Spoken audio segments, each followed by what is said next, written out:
Chairman Gulshan Iqbal town doctor Fawad Ahmad نے گلشن اقبال میں کراچی نفسیاتی ہسپتال کی شاخ کا افتتاح کر دیا۔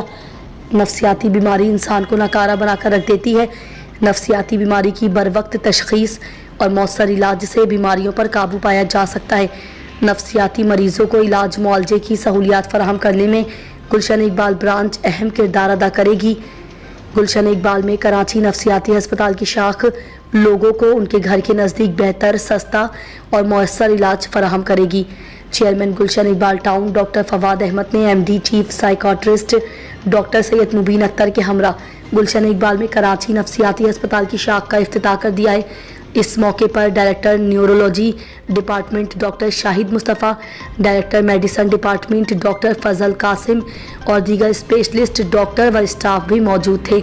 افتتاحی تقریب سے خطاب کرتے ہوئے چیئرمین ڈاکٹر فواد احمد نے کہا کہ گلشن اقبال کے درمیان میں کراچی نفسیاتی ہسپتال کا قیام خوش آئند ہے۔ اس سے گلشن ٹاؤن کے نفسیاتی مریضوں کو ان کے گھر کے نزدیک سستا اور مؤثر علاج مہیا ہوگا۔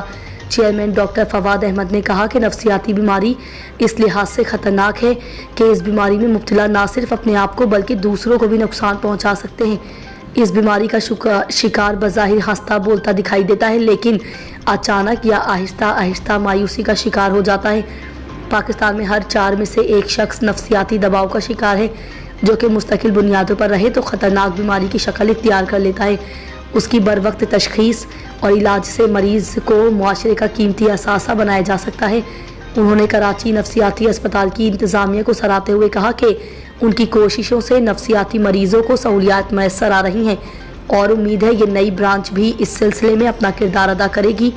اس موقع پر دیگر ڈاکٹرز اور معززین نے بھی ذہنی و نفسیاتی بیماریوں کے حوالے سے آگاہی فراہم کی۔ بعد ازاں ہسپتال انتظامیہ کی جانب سے چیئرمین ڈاکٹر فواد احمد نے تقریب کے شرکاء میں تحائف تقسیم کیے۔